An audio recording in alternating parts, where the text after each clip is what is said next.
Melbourne has this thing called a tram. It's basically a small train in the middle of the road. Usually trains run over, under, or through roads, and since trams like running on roads, when a train line runs through a road and a tram is on that road, usually a thing called a tram square appears.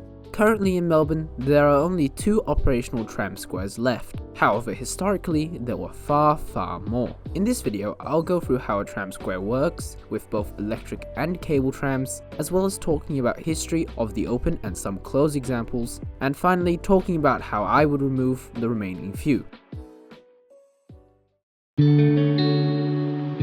How does a tram square work? So for any tram square, there has to be 2 constants.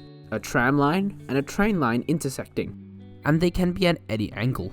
For a cable tram, it's very simple. Since cable trams are dragged along by cables and pulleys which are submerged into the road surface, all a cable tram needs to operate is a signaller opening and closing the interlock gates, and a cable running underneath the level crossing.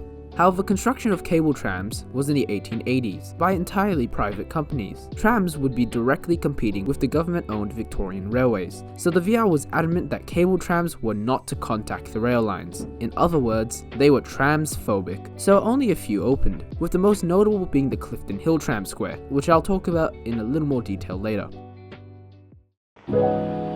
Electric Tram Square. For electric tram squares, it's a little more complicated. Electric trams in Melbourne have mostly always used 1600 volt DC fed by overhead wires, while the suburban rail system uses 1500 volt DC overhead. The engineers of the time had to figure out how to make the 2 electrical currents compatible, as well as figuring out a way for the trolley poles to pass over the wires.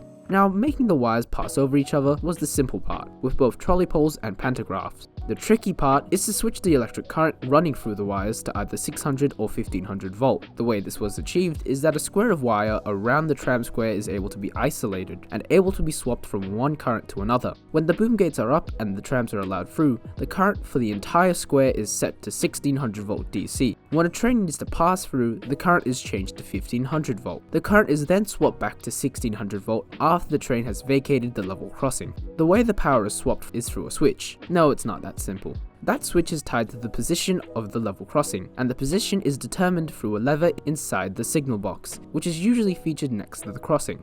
That's why all the remaining tram squares in Melbourne still have their local signal box, rather than being remotely controlled. And yes, the remaining 2 do still use mechanical levers controlled with a signaller. However, the mechanics under the floors have been swapped out for electronics. In a mechanical box, to change the position of anything, whether it's a signal or crossing gate, you'll need a lever. There are about 3 different colors of levers in a signal box which all correspond to a specific purpose. The levers that would correspond to the level crossing are black. When a train is arriving, one of the levers is pushed or unlocked to allow the boom gates to go down, usually the second from the left. And that lever is kept on the first notch until the boom gates are fully lowered. Then the lever is fully pushed to the second notch, which locks the boom gates in place. Historically, the lowering would have been done with a wheel to the side. Only once the boom gates are locked, will the signaller set the second lever, which switches the traction current. This was a very roundabout way of saying that you can only switch the currents when the boom gates are fully down and locked. On the topic of boom gates, they need to be split and unfolded. This isn't optional, as if the boom gates were static, then they would collide with the tram overhead, causing a slight problem. So when lowering and opening, they do a pretty cool bit of engineering achieved from this little black string. In some older photos of tram squares, you'll also notice a railway disc in the middle of the road. That's not supposed to be there. Actually, yes it was. These discs were specifically for trams, and they are pretty much the same as a railway disc when it comes to their aspects. Check out my video on semaphores if you want more info on that. But basically, if a tram sees a big red disc, it means stop, or the motors will go kaput, and if the disc is turned away, then they are free to go. In modern day, these have all been replaced with traffic lights, but you can still see the former city-bound disc at Kooyong. Accompanying discs or traffic lights are also derailers or catch points, which do exactly what they're called: derail a tram before it gets too close to the train current, so that the tram doesn't explode. Now it's what you all came here for: the history of some of Melbourne's tram squares. I'll be covering 3 tram squares which made it into the 2010s, as well as a few which were separated in the 1900s. Glen Huntly Tram Square. Now, time for the age-old question. What came first, the tram or the train? Well, in Glen Huntly's case, the train came first, opening on the 19th of December 1881 as Glen Huntly Road, when a branch line opened from Caulfield to Mordialloc. The station would change names an impressive 4 times. The tram line was opened on the 13th of November 1913 by the Tram and Malvern Tramway Trust. The tram square was built as a double-track rail line and a single-track tram line. However, there were provisions for a second tram track to be added, which was eventually duplicated on the 23rd of January 1934, with lever 10 formerly being a provisional spare now in use. In this photo before the duplication, you can see a W or W1, I genuinely can't tell, and you can see that it has an Elsternwick headboard. The reason it is that the tram route that ran outside of Elsternwick, which also had another tram square, to Glen Huntly, was isolated from the rest of the network and was joined up in August 1926. When the rail line down to Moorabbin was electrified on the 4th of April 1922, the tram square had to be implemented with an electrical switch, and this is how the tram square was for the next 60 years or so.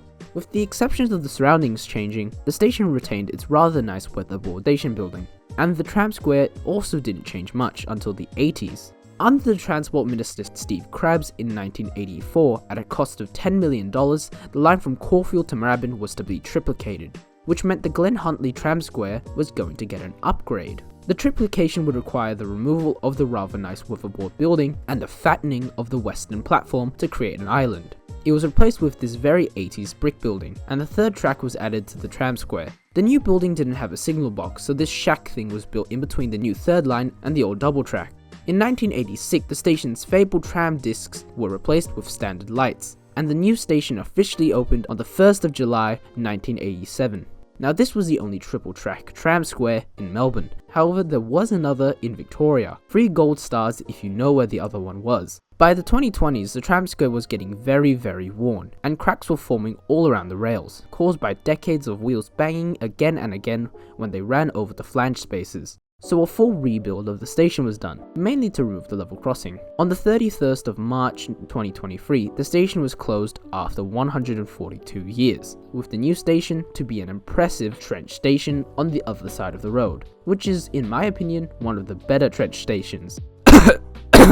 Trains and trams were still running through the tram square, with trams carrying on as normal and trains just running express through the station. However, the track on platform 1 was ripped up first to start digging. On the 5th of May 2023, the final few trams rolled over the tram square, with the last tram being B2 2085, which was an empty movement from Carnegie to the Glen Huntly depot, with trains lasting on and off until the 2nd of June.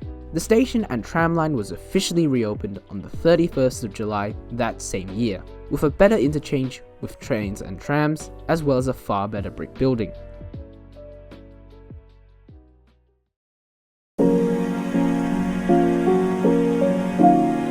What came first, was it the train or the tram?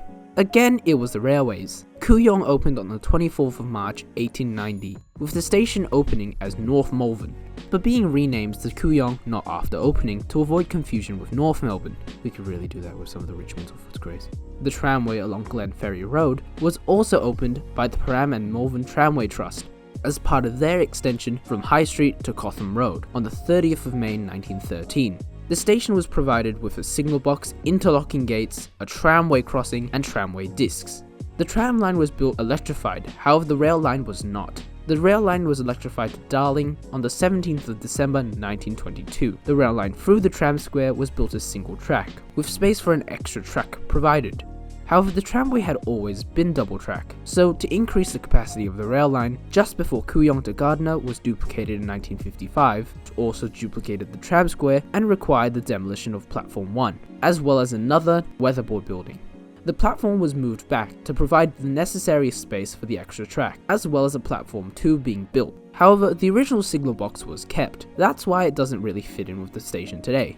On the 11th of February 1925, the switch house was ironically struck by lightning. Luckily no one was hurt, although most of the equipment inside was fried. Both trains and trams were halted while it was being repaired. In 1977, the discs were replaced with standard traffic lights. However, one disc is preserved today.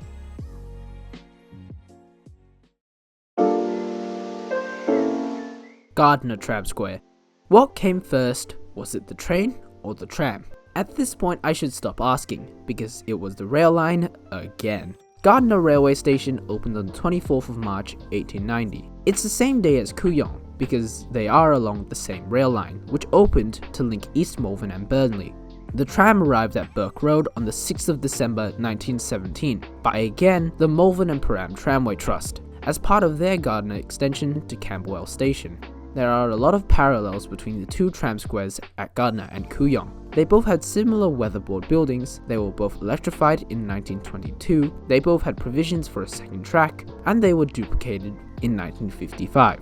However, that's where the similarities end. While the Kooyong had to be rebuilt for a train line, Gardner had to be rebuilt for the Southeastern Arterial in 1975. The Southeastern Arterial, today's Monash Freeway, was to parallel the rail line until Chadstone, which the rail line paralleled the Gardner's Creek. If built to its full extent, Gardner was also to be the site of a large freeway intersection, which was the F9 freeway junctioning with the F6 freeway. But that's enough about freeways. What we need to talk about is what it did to the surrounding roads. Burke Road was already an established arterial road, and was given the Metropolitan Route Shield of 17 in 1965, and with the construction of the Southeastern Arterial, Burke Road was to become a large intersection with the freeway, including on and off ramps. This would require Burke Road to be fattened, so the dual carriageway with tram in the middle was widened to a dual carriageway with turning lanes and segregated tram infrastructure. This widening extended until Malvern Road, so all the houses and shops to the east of the road were blown up, creating a nice park called Peace Park. Back to the tram square, the entire tram square was massively rebuilt, 3 lanes of traffic on either side and a tram line down the middle. There were even mini boom gates for trams, by far the largest tram square in Melbourne. However, this was not to last. Traffic at the tram square was getting horrendous, and the LXRP wanted to fix it. And by fix it, I mean sink the entire station and rail line into a trench. In fact, they wanted it gone so badly that it was the first level crossing to be removed, with the new station opening all the way back on the 18th of January 2016. It doesn't seem like that long ago, but it was 8 years ago. The old signal box was closed and moved outside the new station to the front of a new apartment complex.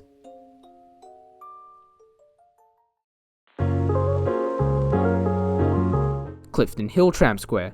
This tram square, unlike the last view, was only served by cable trams. Yes, it's the Clifton Hill Tram Square. The rail line arrived from Royal Park to Victoria Park on the 8th of May 1888. One of these stops was Clifton Hill, which was to gain a cable tram square. The cable tram was from Clifton Hill to Thornbury Dundas Street. It was built by several private land speculators and opened on the 18th of February 1890. It did connect with an MTOC line into the city. However, since the two lines were built so differently, passengers had to physically walk between the two termini at Clifton Hill. The VR hated this tram square, so they made it a pain to get the safe working up and running, with a lot of disputes by the VR commissioner, causing the Northcote speculators forced to build a crossover just before the tram square to terminate trams. In all the historic photos, you can see these points junctioning after the level crossing. These points were for the Clifton Hill tram depot, used by Northcote trams, but they also led to the terminus. The tram square was electrified on the 31st of July 1921, however that didn't affect the cable trams too much. In 1925, the Melbourne Metropolitan Tramways Board took over the Northcote line, now able to run direct trains into the city, which made the line the longest cable tram route in Melbourne, which didn't do anything for the tram square, but it felt wrong not to mention. This level crossing was eventually grade separated sometime after 1925. Looking at this photo specifically, you can see advertisements for the Regent and Northcote theatres. Both opened in 1929 and 1912 respectively. Both advertised a comedy film, Telling the World, which was released on the 30th of June 1928. So the bridge was rebuilt presumably before then, but not too before, as the bridge looks relatively new. And that was the end of that tram square and associated infrastructure. The cable tram was closed on the 26th of October 1940, making it also the last cable tram to close in Melbourne. It was replaced by a bus, but it was a double-decker, so I guess it gets a pass. Looking at the area today, the bridge is still the same bridge, and this overhead wiring structure is still there after all these years. There are also still advertisements all around the bridge. And that cable tram eventually did reopen in 1955 and was converted to electrical power. Flemington Tram Square. The Victorian Railways wanted somewhere to test their new current switching technology. They needed an infrequently used, short, and able to be isolated in case of disaster rail line. Oh gee, would you look at that, the Flemington Racecourse line. It ticked all of those boxes. It opened on the 28th of February 1861. It was the first rail line in Victoria to be electrified in 1918, and it was the perfect testing ground. Okay, some of my more pedantic viewers would know that electric services started in 1919, and they would be right. However, some overhead was set up and live a year prior on the 6th of October 1918. Used for testing electric trains, but most importantly, for this video at least, electric tram squares. The level crossing chosen, obviously Epson's Road, as an electric tramway already existed along the road, which opened on the 11th of October 1906 by the North Melbourne Electric Tramway and Lighting Company, so a basic tram square already existed. With some testing, the technology was proved to be successful. I'm not aware of any trams that ingested 2.5 times their usual voltage. However, here's an artist's impression of what would have happened. The tram square was controlled by Signal Box H, which is still there today, as it also controlled a lot more than just the tram square. Like a lot of these tram squares, this one was sadly closed, specifically in 1925. I couldn't find a concrete reason why, however the Victorian Railways were eliminating tram squares across all of Melbourne at the time. But the most plausible theory is that the level crossing was removed just because it slowed down road traffic. Adjacent to the former tram square was the Newmarket Stockyards, which were extraordinarily busy in the 1920s. Trains would have to constantly shunt in and out of the stockyards, where it would have been a very big hassle for the signaller to close the crossing gates and set the signals 10 times in an hour. Keep in mind the delays, the slow shunts would also cause trams and road traffic, so it was removed because convenience.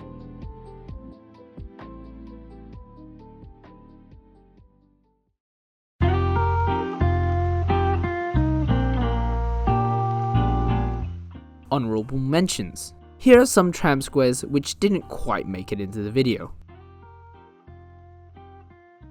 Riversdale Tram Square. The story of the Riversdale Tram Square isn't very interesting. Here's a quick summary. Riversdale Station was opened on the 20th of May 1890. The line was part of the Out of Circle line. However, the tram square opened when the rail line was already just for commuters. The tram square was opened on the 16th of October 1916 by the Hawthorn Tramways Trust, which built most of today's Route 70. Both tram and train lines were double track. However, the eastern track was to access Riversdale's former goods yard. It gained a second platform in 1955 when the line was duplicated up to Hartwell. In 1963, boom gates were provided and the discs were also swapped out, not sure on the exact date. However, the tram square does still exist today, so that's something. It's one of 2 railway tram squares left in Victoria. Ballarat Tram Squares.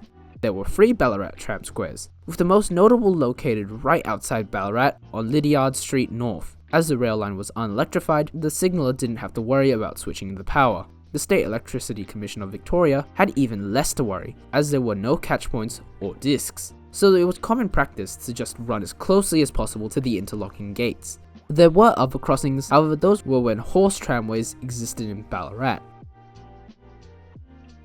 Inner Circle Tramways. The last honourable mention is the Inner Circle rail line, with 3 tram squares. Lygon Street in Brunswick East, Nicholson Street in North Fitzroy, and finally St George's Road in North Fitzroy. All 3 are still operating today, with the rail line no longer there.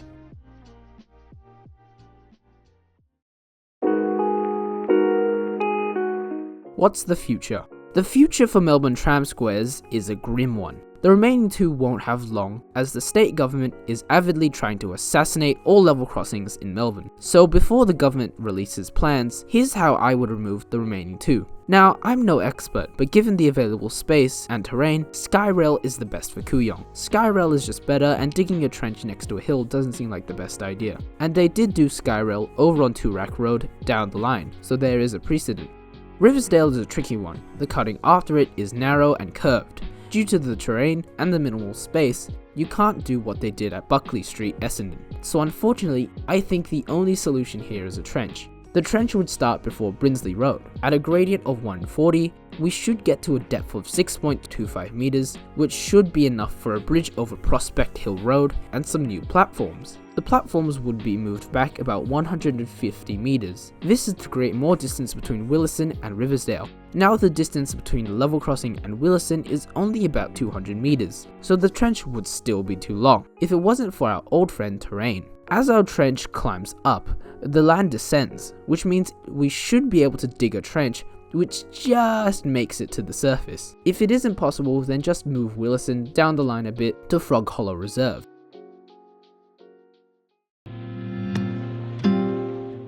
Thanks for watching, guys. I hope you liked this video on some of Melbourne's tram squares. This was my first venture into tram territory, and also by far my most transport video I've made, mentioning trams, trains, buses, cars, and walking, finally putting the transport into my name. I have a few more tram video ideas in mind, so make sure to subscribe for that. Thank you again for watching, and I'll see you later.